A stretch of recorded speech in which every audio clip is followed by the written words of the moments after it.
کہ عورت کس وقت اور کس جگہ اعتکاف بیٹھے۔ اگر کوئی عورت اعتکاف کا ارادہ رکھتی ہے تو اسے چاہیے کہ 20ویں روزے غروب آفتاب سے یعنی 20ویں روزے افطاری سے پہلے اعتکاف کی نیت سے مسجد بیت میں داخل ہو جائے۔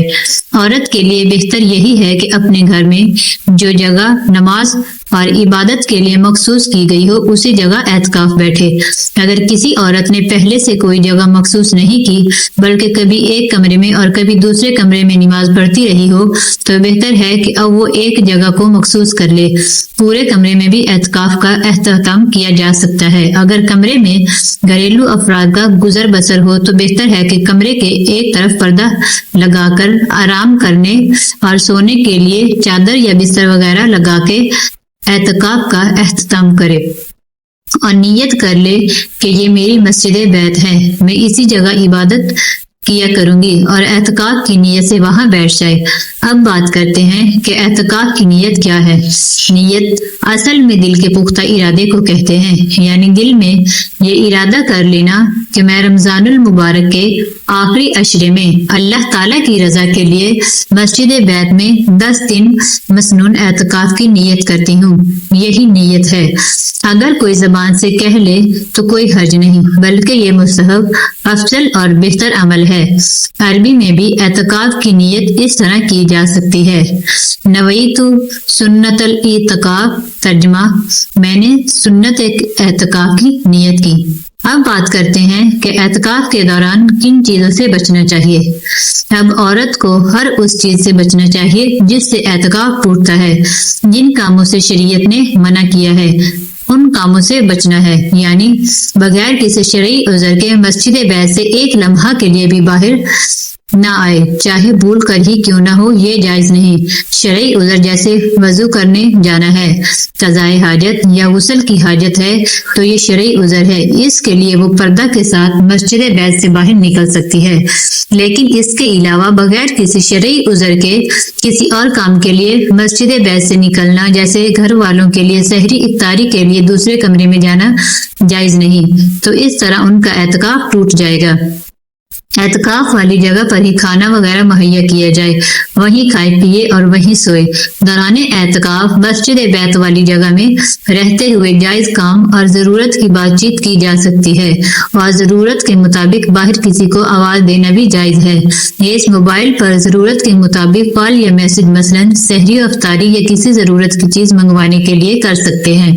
اس کے علاوہ موبائل کے فضول استعمال سے پرہیز کیا جائے تاکہ اعتکاف کا مقصد پورے طور پر حاصل ہو سکے۔ اب بات کرتے ہیں کہ کیا اعتکاف کے دوران عورت گھر کے کام کر سکتی ہے۔ اعتکاف کے دوران عورت کو گھر کے کاموں سے اجتناب کرنا چاہیے، کیونکہ اعتکاف کا مقصد 10 دن کے لیے دنیاوی کاموں سے کٹ کر اللہ تعالیٰ سے رشتہ جوڑنا ہوتا ہے۔ اب بات کرتے ہیں کہ کیا اعتکاف کے دوران غسل کرنا جائز ہے۔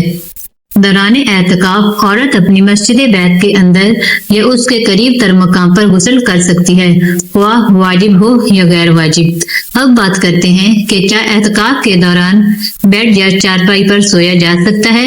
اعتکاف کے دوران عورت بیڈ یا چارپائی پر نیند لے سکتی ہے، لیکن یہ بیڈ یا چارپائی آپ کی مسجد میں موجود ہونا ضروری ہے، یعنی بیڈ یا چارپائی اسی جگہ پر ہو جہاں وہ اپنی عبادت کے لیے مسجد بیت مقرر کر چکی ہے، یعنی اعتکاف والی جگہ پر ہی بیڈ یا چارپائی لگا کر سو سکتی ہے۔ اب بات کرتے ہیں کہ اعتکاف کے دوران کون سی راتیں جاگ کر گزاریں۔ جتنا زیادہ سے زیادہ ممکن ہو اپنا وقت عبادت میں گزارنا چاہیے۔ اعتکاف میں رہ کر عبادات و اعمال، ذکر و دعا، تلاوت و تسبیح، نماز تراویح، صلاۃ و تسبیح، تہجد، نوافل اور اللہ کی عبادت میں محو رہیں۔ خاص طور پر جو طاق راتیں ہیں یہ تو ہمیں جاگ کر گزارنی چاہیے، کیونکہ ایک خاص مقصد اعتکاف کا آخری عشرے میں لیلۃ القدر کا پانا ہے۔ آخری عشرے کی طاق راتیں یعنی 21 کی رات، 23 کی رات، 25 کی رات، 27 کی رات اور 29 کی رات، یہ 5 ایسی راتیں ہیں، ہمیں ان راتوں میں جا کر عبادت کرنی چاہیے۔ دل سے دعا کرنی چاہیے اور اللہ سے التجا کرنی چاہیے کہ وہ ہمیں لیلۃ القدر عطا فرمائے۔ یہ راتیں وہ لمحات ہیں جب ہر دعا قبول ہونے کا دروازہ کھلتا ہے، گناہوں کو معاف کیا جاتا ہے۔ اب بات کرتے ہیں کہ آخری عشر میں لیلۃ القدر کو تلاش کرنا۔ بخاری شریف میں ہے، ابو سعید خدری رضی اللہ تعالیٰ عنہ بیان کرتے ہیں کہ رسول کریم صلی اللہ علیہ وآلہ وسلم رمضان کے پہلے عشر میں اعتکاف بیٹھے اور ہم نے آپ کے ساتھ اعتکاف کیا۔ آپ کے پاس حضرت جبرائیل علیہ السلام آئے اور عرض کیا، وہ چیز جو آپ طلب کرنا چاہتے ہو وہ آنے والے ایام میں ہے۔ پھر آپ درمیانی عشرہ اعتکاف بیٹھے اور ہم نے آپ کے ساتھ اعتکاف کیا۔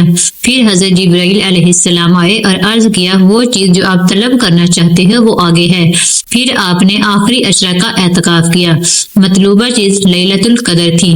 صحیح بخاری میں ہے کہ آپ صلی اللہ علیہ وآلہ وسلم نے فرمایا، لیلۃ القدر کو آخری عشرہ اور طاق راتوں میں تلاش کرو۔ امید ہے میری باتیں آپ کو سمجھ آ گئی ہوں گی۔ اس کے علاوہ اگر آپ کے ذہن میں کوئی سوال ہے تو آپ کمنٹ کر دیں، آپ کے سوال کا جواب آپ کو ضرور ملے گا۔